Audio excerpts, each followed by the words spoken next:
Tonight on Golf Central, the PGA Tour season finale is upon us. Can Jordan Spieth become the first player to successfully defend the Tour Championship title? You'll hear from the 2015 winner coming up. Plus, serious preparations for next week's Ryder Cup are underway. Find out what the U.S. players learned yesterday at Hazeltine. And it's a big night for Mr. 58. Jim Furyk will be honored as the 19th recipient of the Payne Stewart Award for all of his accomplishments on and off the course. We'll take you live to Atlanta for the ceremony.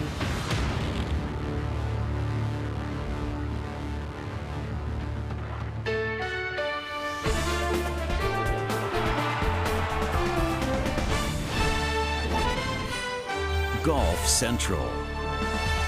Brought to you by Titleist. Here is a look at the Ritz-Carlton Ballroom in downtown Atlanta, site of the 2016 Payne Stewart Awards ceremony. Tonight's honoree, Jim Furyk, has already arrived. We'll tell you about Furyk's path to this award coming up. Great to have you with us tonight on Golf Central. I'm Lisa Cornwell. Throughout the show, we'll be getting you set for the Tour Championship, where the top 30 players in the FedEx Cup standings will compete for a $10 million bonus this week at East Lake. But first, we take you out live to Atlanta, where we find Todd Lewis, our host for the Payne Stewart Awards ceremony. Hi, Todd. And you take a look there at the logo, the Payne Stewart Award, and that beautiful trophy. We saw a few moments ago Jim Furyk taking some photos with that trophy. He'll officially get that tonight. And we are indeed in downtown Atlanta at the Ritz-Carlton, where tonight Jim Furyk will receive the Payne Stewart Award presented by Southern Company. This award focusing on Jim's contribution over the years, doing what he's done outside the ropes more than inside the ropes. I'm talking about sportsmanship, giving back to those in need, and of course having great character. Primarily giving back through the Jim and Tabitha Furyk Foundation. And there you see that lovely couple. And that foundation helping those in needs basically all over the country. He'll be getting this award in front of some of his peers, players like Phil Mickelson, Jordan Spieth, and Brandt Snedeker, and expect a wide range of emotions from Jim as he addresses the room here at the Ritz-Carlton. Over the next hour, we'll have some special guests, and then at the top of the hour, we'll have the live ceremony for you. So we'll see you in a few minutes, Lisa, as we send it back to you. We look forward to all of it, Todd. Thank you very much. Here are the top storylines entering this week's Tour Championship. All 30 players in the field do have a mathematical chance to win the FedEx Cup. Remember, Bill Haas won from 25th back in 2011. Even better for the top 5 players in the standings, though, they're all guaranteed to win the FedEx Cup with a victory in the Tour Championship. 4 straight FedEx Cup champions began the week in the top 5, and some Ryder Cup news to follow. Remember, U.S. Captain Davis Love III makes his final captain's pick Sunday night. That'll happen during halftime of the Sunday night football game on NBC. Right now, though, let's hear from Jordan Spieth and what he's focused on in the week ahead. Other players may not feel the same way, but the way I felt before last year and still feel now is that's going to be one of the most coveted trophies for many years to come.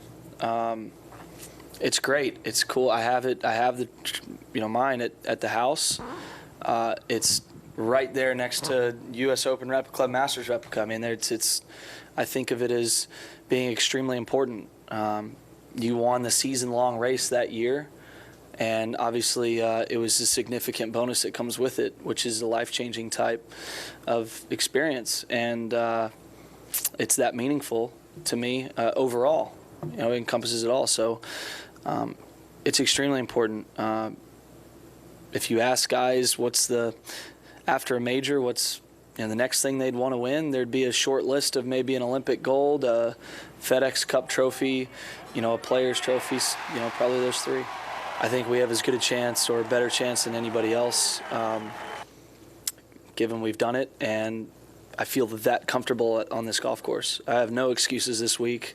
Go out and get the job done. Jordan Spieth enters the Tour Championship outside the top 5, so he needs to win the Tour Championship and have a couple things happen to earn the $10 million bonus for the 2nd straight year. This is what he needs: Dustin Johnson to finish in a 3-way tie for 2nd or worse, and Patrick Reed to finish tied for 2nd or worse.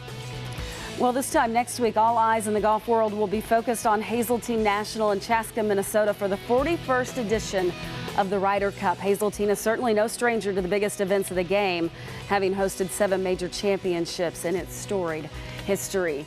For more on the biennial matches and what the U.S. team is doing ahead of time to capture the cup for the first time since 2008, we say hello to Tim Rosafort, who joins us live from East Lake. Rosie, I know the Americans have spent some time at the golf course recently. What have they been doing to get ready for next week's battle?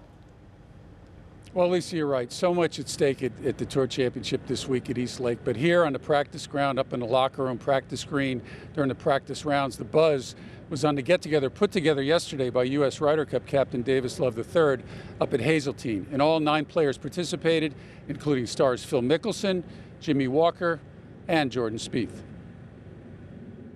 The dynamic between the 3 guys that are trying to work their way in. We joked around that Davis was letting me and Brooks make the pick at the end of the round. And also they were playing low score, which obviously is not the case. But, you know, it was, you could see how badly each of them wanted to be there. I didn't play with the guys that are going to be the potential last pick, but I think they all bring something to the table, and I think you can't really go wrong with any of them. They're all really good players, and I think Hazeltine would be a good course for all of them. You know, I hope he gets plays well this week and gets that pick. I would love to pair up with him and play like we did last year at the President's Cup. I felt like we had a good repertoire between us, and it was a lot of fun. So, you know, hoping, wishing him luck and hoping it'll go his way. But you don't know. It's you know, the whole team's kind of talked, and they've got stuff they're looking at. So we'll just see. Being on property, seeing it's all red, massive grandstands that are all red. I think it really excited him even more for the opportunity, and hopefully that frees him up and doesn't tense him up. In my opinion, we want whoever's playing the best to be the last pick, and there's, I think, 5 or 6 options. Davis talked about how he got invited to do something like that way back in the day and didn't end up getting picked. But I think having them there, and that was all about the want factor. You know, this is what it's like. This is what it's going to be like. You guys will make a Ryder Cup team. You're going to play lots of Ryder Cups, but we want you to see what this is like, get invested in what's going on, and I think they had a blast. They were all pumped. It really made them, I think, want it. The story Jimmy was talking about actually included Dave Stockton, the captain of the Ryder Cup team in '91, who invited Davis to play. Love told him it made him feel part of the team in the process, even though he did not get the pick at the end. As for the guys not in a team like Love in '91, well, the trip to Minnesota representing something different. I really want to be part of that team. It was one of those experiences that you never forget, even though it was just a little practice session, just to be around the guys and to see all the camaraderie and how much fun it's going to be. It's something that, I really look forward to, trying to play my way into. I put a lot of pressure on myself to make that team, and it's always in the back of my head, and I don't know if it's because it's the Ryder Cup and it means that much to me, or if it's just because it's my first one. I try to tell myself, down the road I would like to think I'm going to be playing in a lot of these, and it's just, it's just another one kind of thing, but it's just so hard, It's just like when you have a chance to win a golf tournament, you always are, it's hard to not think into the future. But, I mean, so many guys have an opportunity, and so many guys have an argument, and you just really don't know what's going to happen. So I'm just going to try to keep my eyes forward and take it one shot at a time and try to win this golf tournament. Well, the focal point, of course, of this last pick is Bubba Watson, and Jordan shared a story today about this big Wolf game that they played yesterday, where the 3 players outside the bubble played with Davis Love in a game where you have the opportunity to pick your partner or to go on your own after a drive or after you putt or throughout the entire sequence of a hole. Coming down 18 yesterday at Hazeltine, Bubba ripped it down the middle of the fairway. There were some other good drives. He said, I'm on my own. He got up to the green. There were 3 guys inside him. He ended up not taking any of them. He ended up making a putt, draining it in the back of the jar. He was going around East Lake today saying, I should get Ryder Cup points for that.